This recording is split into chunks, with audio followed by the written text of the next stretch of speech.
Welcome back, folks, to the WP-Tonic This Week in WordPress and Tech. This is show 762. Unfortunately, my normal co-host, Kurt, can't make it this week, but he will be back next week. We've got a fabulous friend of the show, personal friend of mine, a great WordPress entrepreneur, and just a great person in general. We've got Devin Walker of SolidWP with us. We're going to be discussing everything about rebranding, what the process was, what Devin and his team are trying to do with the rebranding. We're going to be talking about WordPress in general. We've got a load of subjects. It should be a fantastic discussion. So, Devin, if you could give us a quick introduction, that would be great. And then afterwards, we can go into the main part of the interview. Sure, let's do it. Thanks for having me on, first of all. Happy to be back on the show. So I'm Devin Walker.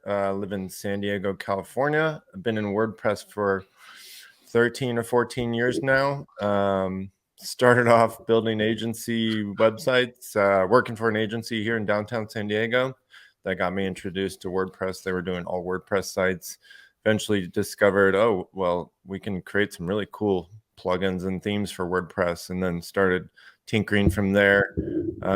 Eventually found my niche with nonprofit websites, and from there discovered that there was really a need for online fundraising and a first-party platform in WordPress, and that's where I partnered with my long-term business partner and good friend Matt Cromwell, and we started GiveWP in 2014, 2015. From there, we grew it for the next 6.5, 7 years and sold it in 2021 to Liquid Web, where I've been since. And I got elevated into a general manager position where I've taken over more brands like Cadence, iThemes, Iconic WP, and of course still GiveWP.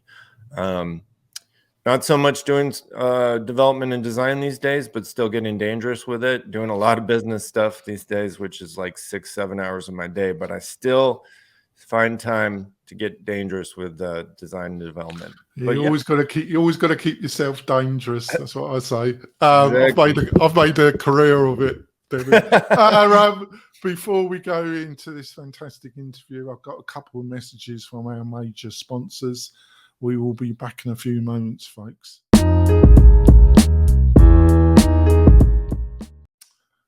We're coming back, folks. I just want to point out we've got some great special offers from our major sponsors. Plus, we got a curated list of the best WordPress plugins. So you don't have to hunt around the internet or ask ChatGPT what are the best plugins. They're all listed for the particular task. To find all these goodies, all you have to do is go over to WP-Tonic/deals, WP-Tonic/deals, and you find all the goodies there. Go over, feast. Let's go straight into it, Devin. So what was the main business drivers around the kind of centralization and the rebranding? Love the name SolidWP. Love what you've done sincerely. I think it's a fantastic logo, rebranding, but it's a lot of work, and obviously there had to be, like most things in business, there's it swings and roundabouts. You just have to make the best logical choices normally. So what was the actual business logic and the discussion around this major, a lot of work involved in rebranding, Devin?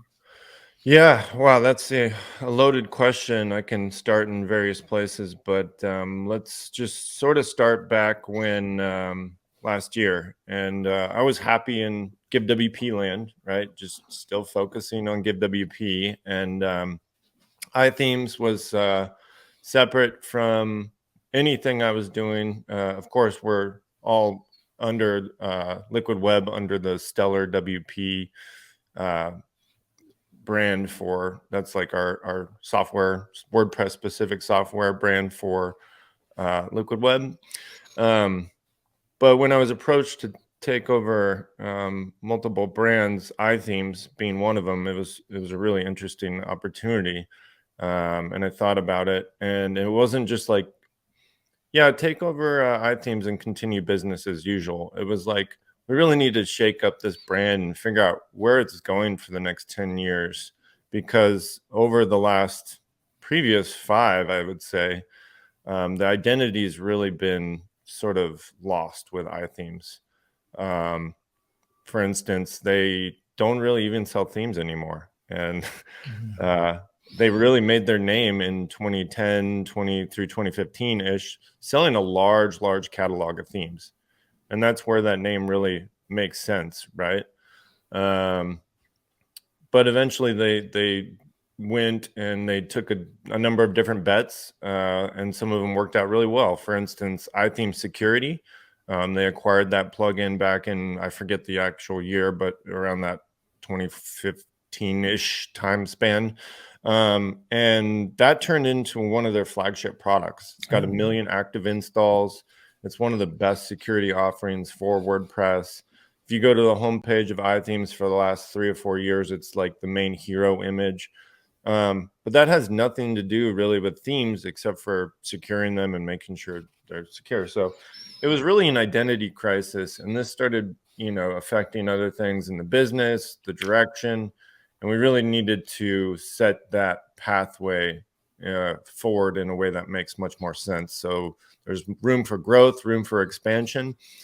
And when we took a look at all the offerings, there were a couple core offerings that they have. There's backups, security, and website maintenance, updates, and support, which is the Sync platform, which is like a competitor to Managed WP, if you're familiar with it. Yeah. And all these are very foundational product offerings. And what do you want your foundation to be? You want it to be pretty darn solid, right? You don't want some cracks in the foundation. We all know if you have a home or you bought a home, a cracked foundation is not a good thing. You want it very solid. And so that's where kind of then our SoCal roots started getting into it. We do say solid a bit down here. I don't know if it's a widespread in the US, but there's a lot of people at Liquid Web saying it now. But that was an available domain name, actually. We purchased it. It was previously bought, of course. It was a premium one. And yeah, so all that process took around 6 months to figure out. The naming took longer than expected, but we're really happy where we landed on it. And we're still going through this process right now. We haven't yet launched our rebranded products, but we're not just slapping a new logo, a new coat of paint on it. We're adding a lot more features and value to these products as well. So that's also adding to the time. But yeah, that's a bit more in depth of an answer, but that gets you a little bit of where the thought process of this rebrand came from. Yeah, it's totally. I follow the logic totally. Did you hire a branding agency, or did you do the majority of work in house? The majority of all the branding work, 100% of it was in house. So we have engaged with a third-party agency, not for any branding, but for the SEO migration. Yes. Because we have, you can imagine, over the span of the lifetime of the iThemes website, there's quite a few valuable articles. For instance, if you Google what is WordPress, we're the first article that shows up there. And that's a pretty highly trafficked web post. So we want to make sure we're moving over this content to the new domain and preserving as much of those rankings as possible. So that's why we engage with a professional who just does SEO all the time, a company, not an individual. Yeah, I can totally understand, because that must have been one of the concerns. You must have had a lot of discussion about that, about the consequence of all the content and the SEO and how you were going to deal with that with the rebranding. That must have been one of the major issues or what around it. So let's move on to the other question. So what have been some of the biggest challenges that you didn't expect that maybe were slightly more surprising to you in this whole process?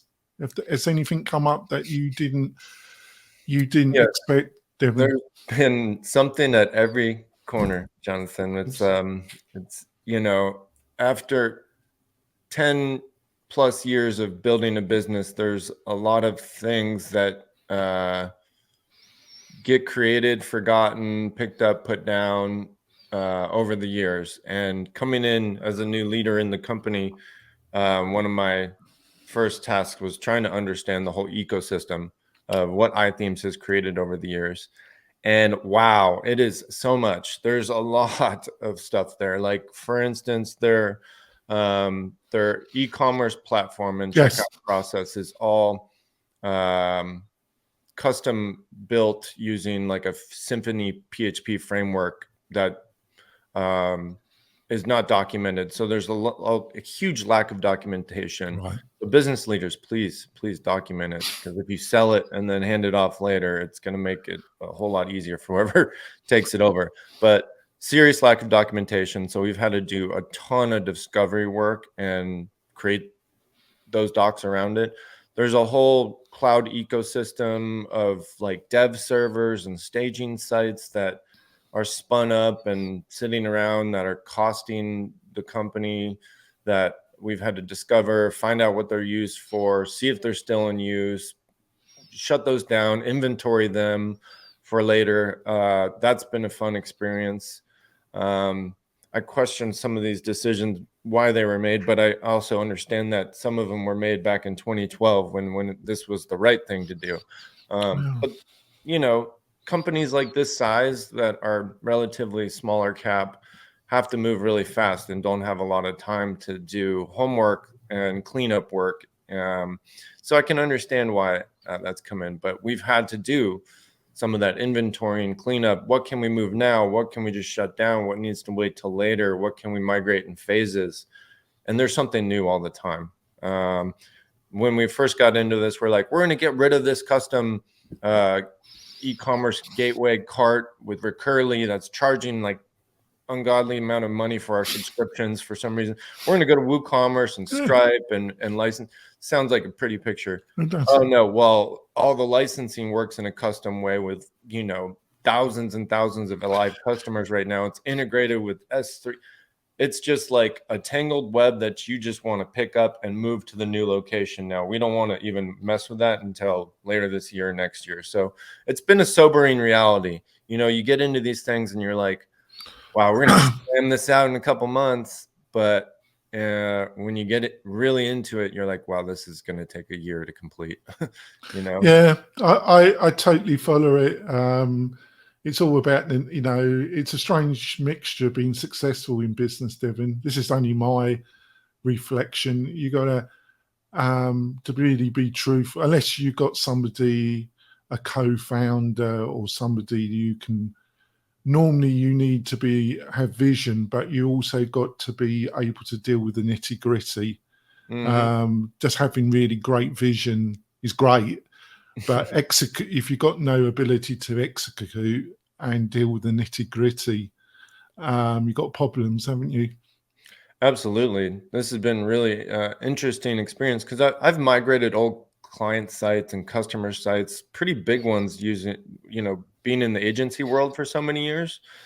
But when you're talking about migrating a whole business and a website and the products, it's a whole lot more than starting a business from scratch or just migrating a client site. It is, certainly is. So let's move on. So I got my own, this is only my spin on it, Devin. I think in the past 2 to 3 years, WordPress has been in a dizzy, it's a kind of English term, a dizzy, in a period of rapid change around Gutenberg, recently about full site editing. Obviously, Cadence is I interviewed the founder. He's joined you. He's a fantastic developer like yourself.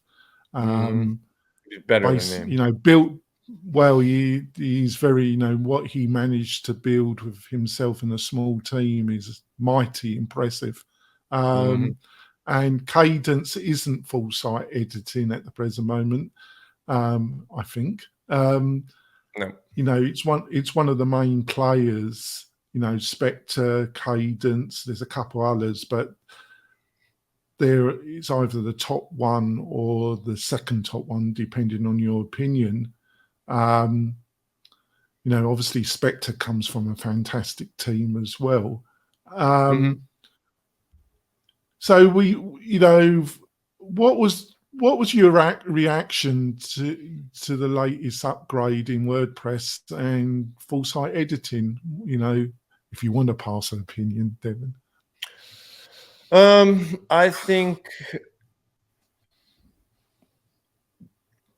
thought there was some good morsels of UI UX in there, but it wasn't like I was clamoring to go redesign my website to be a full site editing capable website. I was very happy with Cadence, and I've used Astra plenty. I've used GeneratePress. I've used Blocksy. I mean, I've used them all. And they're all sort of similar in that block-based editing, page building experience. So the full site editing experience was a bit different from what I was used to. I liked some of the development practices, but again, with some of the documentation and just where to find things and how to get started was sort of different areas. I think WordPress would be much better to roll out like a consolidated, like getting started guide for full site editing. Overall, I haven't put one opinion or another on it. I think time will tell. It's a little too early to see. Don't think it probably should have gotten the beta tag released or removed from it. I still think it's beta. But yeah, I would agree with you. Yeah, I'm not sure if it's the future or not. So I'm sitting back waiting and seeing. Well, my understanding, I'm a bit, you're more advanced developer than ever I was, but I still play around a little bit. My understanding from other people that know a lot more is that it supposedly makes making themes and utilizing the power of blocks a lot easier. My only concern is that we had a period of flux, and I know the team had worked hard to deal with the bugs and some of the UX issues, which I think also affected the adaptation and the basic what a lot of non-power, non-developer users commented about Gutenberg and its general reception in the market. I personally think that it's getting better, but one of the problems was that the UX design wasn't up to snuff, and that's taken a long time. And I still feel it needs a lot more work. But it has got better. Do you think there's any logic in what I've just stated, Devin?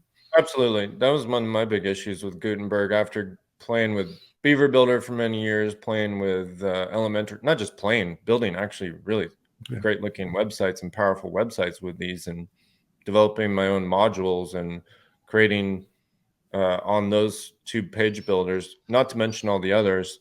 And then going to Gutenberg, it has gotten a lot better, but it's taken a long time. And it's a lot different when the community is working together to create something versus a private company. The private company can go light speed faster than the community. Like every discussion to change a button on or any small element in Gutenberg requires 50 pages of back and forth on GitHub before it's either shut down or it's somebody takes it and runs with it. So somehow, sometimes the community just gets in the way of itself and innovation. And then I feel the end result is sort of a slower and more lackluster experience that we're seeing now.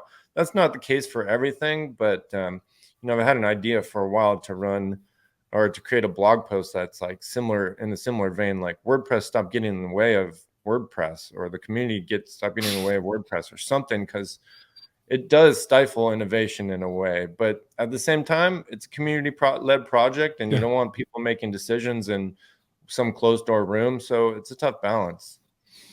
Well, I don't actually see it. I totally agree with you, your observation here, but I don't think it's at all a 0-1 situation. It's a bit like democracy in general.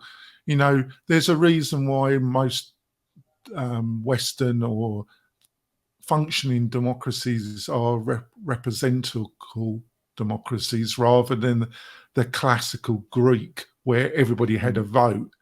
Is the problem with that is that most people haven't got the time because they need to work to make a living and they need time for their families. So they can't spend time researching what the best policy documents are on some. That's why we elect politicians or representation to supposedly do that research. Because we can't do it. So it's all right giving us the vote, but half the time we don't even know what we're voting for because we haven't spent the time on the nitty gritty. It's a bit like running a business. You know, you can be introduced, but until you really get into the nitty gritty, which you have mentioned in the earlier part of this interview, you don't really know what you're getting into, do you? Beautifully said. Exactly. So I just think when it comes to WordPress, there has to be found maybe a slight balance where you have small teams, you give them the authority, but in the end, you also give some voice to the larger community, but you do it in a way that these small teams are given the authority and oxygen to actually move the project at a higher speed. And I think that would probably be the best compromise. But I think everything you've said about the slowness of the process linked to it being an open source project is totally correct, Devin. We're going to go for a break. Got some other fabulous questions. I really enjoyed the discussion already. We will be back in a few moments, folks. We're coming back, folks. Just want to point out that WP-Tonic provides great hosting solutions in the membership and community website. We host some very large websites. We're always looking for WordPress partners to host and have a partnership with WP-Tonic. If that sounds interesting, why don't you go over to WP-Tonic/partners, WP-Tonic/partners, and have a look at what we got to offer. We've got over 20 years experience in WordPress. Like I say, we specialize in hosting large membership community websites on WordPress. So let's go a bit further into it. Let's do it.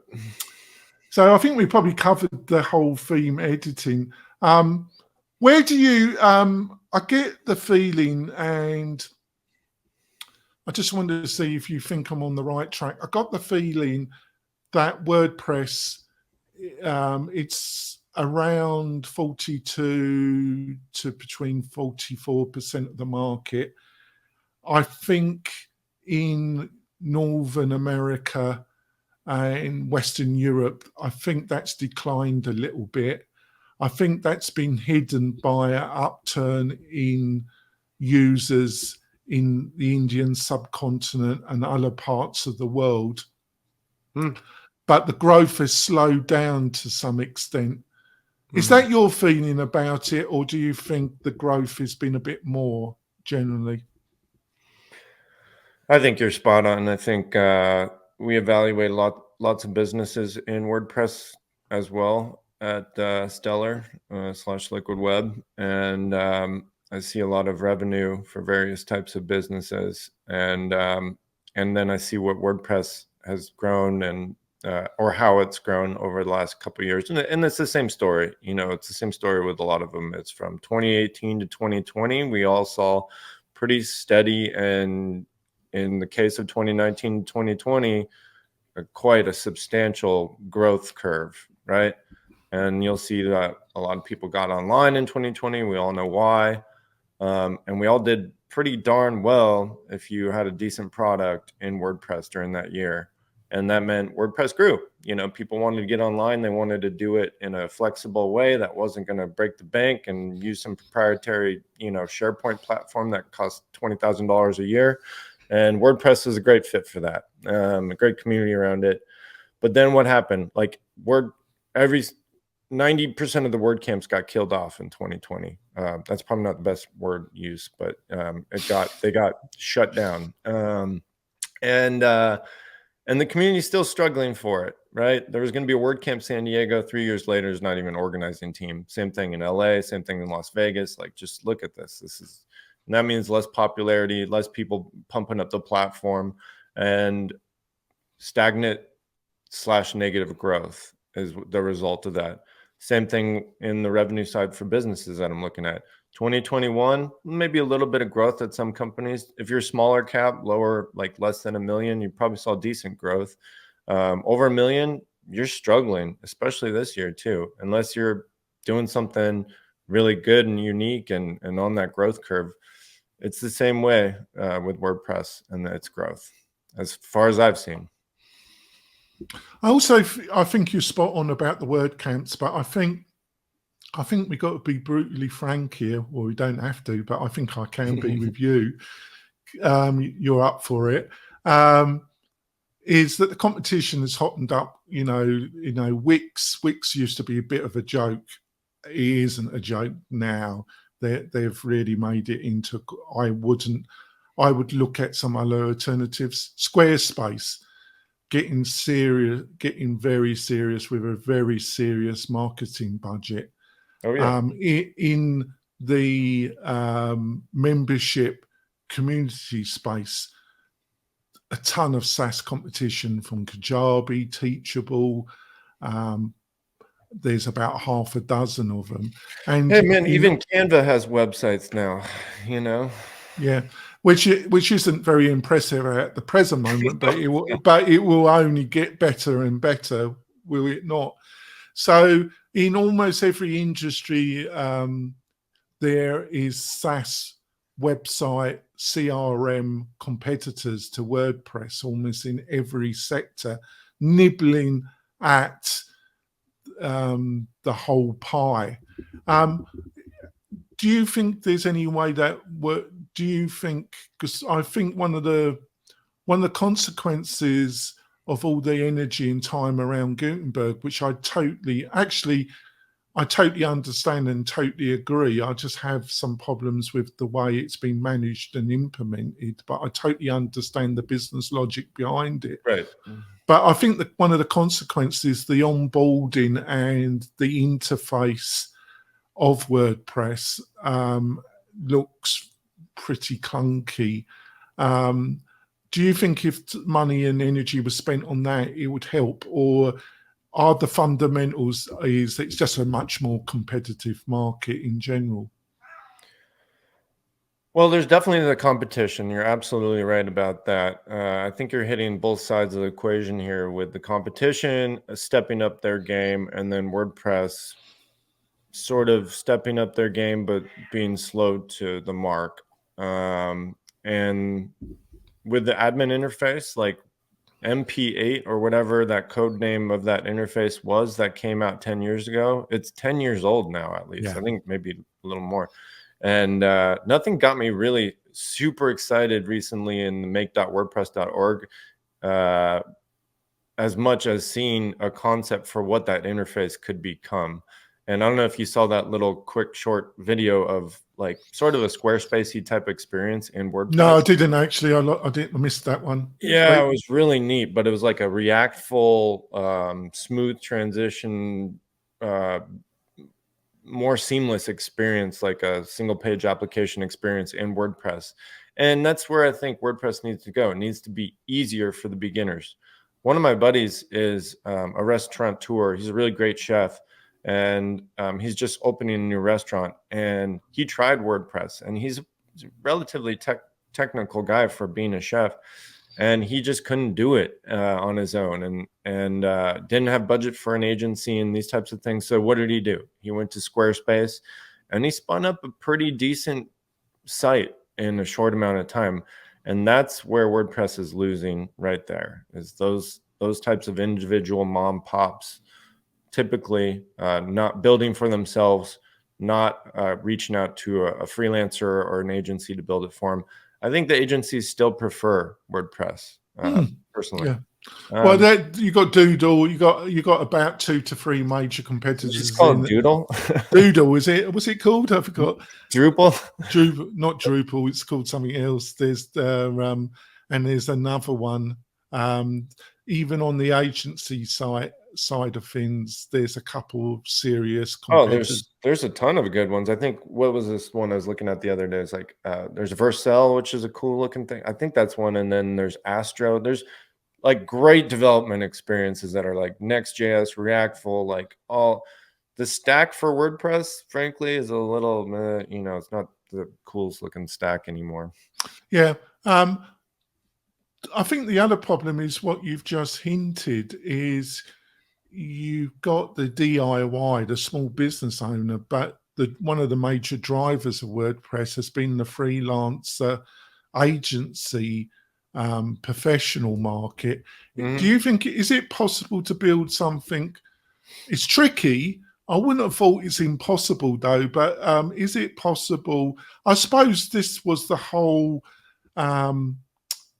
internal discussion, and I'm only surmising this, inside Automatic, is that they thought, and it's still possible, but they really need to get moving, is to build a platform on WordPress.com that can satisfy the DIY and also do the same on e-commerce, because obviously, to me, they seem to be leaving a lot of money on the table as a much easier competitor to Squarespace.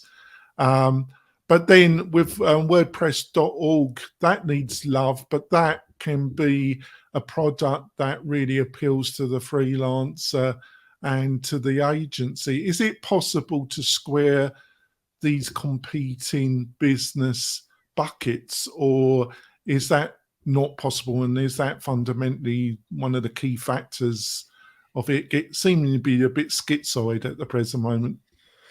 Yeah, it's a very interesting question, because I'm not too privy on what goes behind behind closed doors at Automatic. I just can speculate on how these things are, and they're trying to grow a business over there, and the point of a business is to make money and to return for investors and provide good products and all that. But I feel like they're sort of stifled in that journey by to their credit, keeping the core tenets of, like, we're tied to WordPress, we're tied to WooCommerce, everything that we do needs to like take these platforms and make them better for our platform, WordPress.com. From what I see, just got to caveat all this. This could be completely wrong. And the products aren't ready for where they want to go. Like, I'm sure they would love a more Shopify-like experience for WooCommerce, right? Getting it to be more Shopify-like or SaaS-like with, consolidated user experience across the ecosystems of offerings. They're getting there with WooCommerce payments, first-party subscriptions, and these types of things, and you slowly see it coming. But then once you have to reach outside their ecosystem, it gets a little muddled, and it's tough. It's like you're building Lego blocks that come from different sets to try to build one cohesive piece, versus starting with one set and building it from scratch, and not having any community to have to take care of as well. So it's complex. Like, if you're Squarespace, you own the platform, you own everything. You can move and migrate and switch it up how you want, versus WordPress and WooCommerce, which has the community, it has the .org and all that, 60,000 plus plugins, themes, thousands of community members, and then the .com, SaaS, VIP, all that. It's just a big monolith of craziness that it's hard to move it forward and grow substantially. I thought I would ask you, because you're dealing with lesser but you're dealing with a similar kind of situation, and that's what SolidWP. I've got some good news, but I've got some bad news for you, Sure. Devin. All right. Jason from WP Engine's been on the show a couple of times recently, and I admire Jason enormously. He's one of the most sharpest entrepreneurs that I know, and very bright and open guy, what I've seen. And I've always admired WP's Engine's clear strategy that I could see in their plugin purchases and how they integrated them, Studio Press, Goodbye, bought at a pretty good price, really appealed to the hardcore WordPress development crowd. They would love WP Engine, the other plugins. Now, when it comes to Liquid Web's purchases, I've got to be honest with you. This is before you got involved, really. I've got to tell you, I thought it was a dog's breath. I didn't understand why they were buying stuff. I only come to the conclusion that they were buying plugins and other companies just to buy the audience. They did the math. Under your stewardship, what I see with SolidWP and what you're doing, you seem to be really understanding that you're going to have to take these separate bits and build a consistent brand and ethos, which WP Engine has seemed to do with integrating their plugin purchases. Was what WP Engine doing, was it an influence, and was it one of the factors why you knew you had to do a rebranding and a big dive and with SolidWP? I wouldn't say it was a major influence. Like we knew we had to go down this route prior to a lot of their more recent purchases. But we have been watching what they've been doing. And obviously, we all watch one another, don't we? Yeah, exactly. And I know a lot of people over there as well. I don't know Jason specifically, but I watch his tweets and things like that. But there is a foundation, like a structure and a method to the mayhem of the businesses that Liquid Web purchased prior to me ever coming on board or ever being acquired by Liquid Web. Like they sold me on this model where obviously we have a lot of commerce products, right? GiveWP, LearnDash, TC, those are commerce products with tickets, sales, and commerce really interests us, as well as like foundational offerings like security, backups, where you have a potential eye on performance and SEO. So this is like a multi-year plan that's taken place, and was in process prior to me coming on board. And the hardest part is then to consolidate them and start bringing them into the hosting. So with Solid, you're going to start seeing some more. Once we get the brand out the door, the next mission is to then start integrating it with our managed hosting and some of our other environments there. You can get iTheme security right now with Nexus hosting. But I'll be honest with you, Jonathan, like the software and the hosting side need to talk a whole lot more at Liquid Web, and we're starting to do that. We have a big get together planned for WordCamp Europe. And 2023 was really the year of like, okay, we're going to turn iThemes around, make this really a great foundational offering of software products that will fit our hosting model perfectly. Later this year or early next year is really where we're going to start now implementing this into the hosting. Heck, you might even see Solid Hosting be something on its own.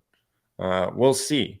There's plenty of opportunity here. But I can understand from the outside looking in, it's like, what's Stellar? How's that related to Liquid Web? And then what's GiveWP? And what are you guys doing over there? Versus, well, I'm just giving you my honest feedback from the outside. I appreciate it. But I think, but on the other hand, I was complimenting your stewardship, under the rebranding and the name, I see much more coherence, and obviously I think you're committed as anybody in seeing this through, and you've got a track record of seeing stuff through. So, and I think you're quite capable of doing it. You and your partner in crime from your days at Give WP. Oh, yeah. Just a quick question before we end with the last two questions. Was you GoDaddy? I've been very rude about GoDaddy over the years. Very nice people when you meet them at WordCamps. Sure. The founder, I didn't really like the gentleman, that particular, and his philosophy and some of his. Oh, the old founder. Yeah, yes, they've moved on quite a bit past that. They have. They seem to have chosen. They always attempted. They had like 2 to 3 different waves of integrating themselves a lot more in the WordPress community, with various levels of success. But now they always also, because of their size and history, never really seem to be part of WordPress either. I'm just giving, probably unfair there, but that was my feeling about it. Where WP Engine and some of your colleagues, you seem to be, you're from WordPress, you built your initial successful business careers based on WordPress, so you've got a much more closer understanding of all the balls. Where GoDaddy's always seemed to be an outsider that was attempting to kind of push in. They've seemed to have given up in a way, because they've got their own page builder, and they also seem to be going their own way when it comes to e-commerce as well. Was you surprised at that, or would you agree what I've just outlined? And was you surprised with the way they're going? I would say I don't agree with all that. I would say GoDaddy, as far as my personal experience with them, has been more involved than WP Engine. Maybe that's because they're based in Tempe, and I know a lot of the folks that work there and have over the years. And we hosted at Pagely for a long time, which was one of the greatest hosts. And GoDaddy bought it, and then Strebels are doing great, but like they're no longer there. And GoDaddy had all these layoffs, and a lot of them were from Pagely. They did the same thing with Skyverge, which was I'm sorry to interrupt. Isn't it a very similar prayer book with Media Temple? Because Media Temple in the develop, and they did exactly the same. It goes on and on. Like Skyverge, like it's like you sell to them, and it's good for like 4 or 6 months, and then like it's a skeleton crew running it. Like look at managedwp.com. That was one of the first acquisitions that happened in the WordPress space many years ago. The site looks the same. Look at Sakuri. The site looks the same. Like it just looks like they buy and die. It's because the truth is, we're talking about, I don't know what the net turnover GoDaddy was last year, but it was billions and billions and billions. This is just small, really small beer to them, isn't it? Is it? This stuff's like a rounding error on their P&Ls, so they're not too concerned with that. Despite all that, I want to say there are some great things coming out of GoDaddy, like this headless checkout thing Scott Bollinger's working on. That's just one of many new things that I've seen coming out of there. I know there's this whole managed WordPress, managed WooCommerce offering that I've taken a look at. It's iterated over the years. I've heard good things. I've heard really bad things. But the interface around it and some of the stuff that they're building on WordPress is pretty impressive. They also have GoDaddy Payments, which offers some of the they bought a bank to open a gateway to offer like solutions for WooCommerce and start taking a piece of that. Now, Molenweg freaking hates that because because they're making. Well, he got on Twitter late at night when he was knocking the whiskey back. You know, you don't do that. You probably don't drink late. Yeah, well, night. you know, It's not a good idea hitting the whiskey. He wants to own all the the payments in WooCommerce, and that's a very lucrative business to be in. And GoDaddy just straight up bought a bank and did. I don't know if that's the whole play, but yeah, it's a very interesting conversation what that company's doing. Yeah. So let's move on. Got 10 more minutes. Obviously, you're a busy guy. You've got a lot of work to do. If you had a time machine, Doctor Who, the TARDIS. If you had a time machine and you could go back to your early days with WP Give or Give WP, and what would you tell yourself? Would there be one or two things you wish you knew that you know now? Absolutely. I would say focus more. That's something that I see a lot of WordPress businesses get wrong, specifically too in the WooCommerce spaces. They just try to build everything under the sun, and they don't have enough focus on their primary offering or niche. So we had Give WP, and it was starting to really have a lot of momentum, and we weren't patient enough with that momentum and continue to build and foster the community. And I think it set us back.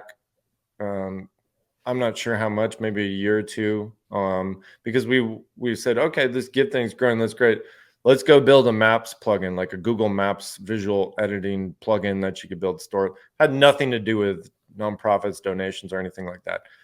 That took us quite some time to do that. And we built some other products too. None of them did really all that well. We had to shut down a few of them and sell off a couple others. But all that got in the way of continued driving success with our main core product, Give WP. And that's what I would say most people do is they start something, maybe grow it a little, launch it, and then start something else and put it down. They need to foster and grow and nurture it into something. Give it 3 to 5 years. If it's not where you want it to be, then you can make that decision to move on. Yeah, I think that's great advice, actually. Thanks for that. So are there any kind of online resources or books you've read recently, if you've had the time to read anything? Because it sounds like you're pretty busy. But are there any consistent online resources or books that you've read in the past year that you would like to share with the audience that kind of really run a bell with you and you learned a little bit from? I'm constantly reading. Well, you know, I've been really fascinated with Sam Altman recently, the OpenAI CEO. I went to Stripe Sessions, I think it was about earlier, it was like a month ago or something, and saw him speak with Patrick Collison, one of the co-founders of Stripe, and that was really inspiring. So I've been reading a lot and watching a lot of what he's been doing over the years and just learning more about him. Say what you want about Elon Musk, but I do constantly follow him and what he's doing with his companies. Simon Sinek is always good. And then I'm a YouTube addict. So like, yeah, I have. I watched, but I use it to calm down because it's so intense business. Yeah. Isn't it? I just use, I just have to spend like 15 minutes watching a couple of YouTube just to calm myself down a bit. Yeah. What do you watch? I have a mixed thing. I have people that have moved to foreign countries and trying to build a life for themselves for some reason. Wow. I've always been a car nut. I actually got done for speeding this morning, listeners and viewers. I watch some car review websites, and then all the rest is business. You know, I'm determined to build a good business with WP-Tonic. We're making good traction, but business is not easy, as you know, Devin. It's a grind, isn't it? It is very much a grind, yeah. Right. It's been a fabulous discussion. Hopefully you have to come back a bit sooner. Time goes quick. What's the best way for people to learn more about your thoughts and what you're up to, Devin? Yeah, sure. Just go. I've actually been blogging more this year. It's not consistent, but it's and I want to get more into WordPress tutorials and blogging like I did back in 2011, 2012. But that being said, go to my website, devin.org, devin.org, and then you'll find everything about me there. And I just want to say, listen, some of you, Devin is a great guy. He gave me some advice, took pity on me on a couple of word camps where I looked like a lost dog. He's a very sincere, decent man, and very approachable. And if you get the ability to have a chat with him at a word camp, you should take it. Yeah. Unfortunately, I can't attend this year, but maybe next year. Are you going to Greece? Yeah, we've got a bunch of us going, and be there for 10 days. So it's going to be hot. Yeah, I heard that. It's going to be baking, but you enjoy it. Greece is fantastic, and so the Greek people. We will be back next week with another fabulous interview. We'll see you soon, folks. Bye.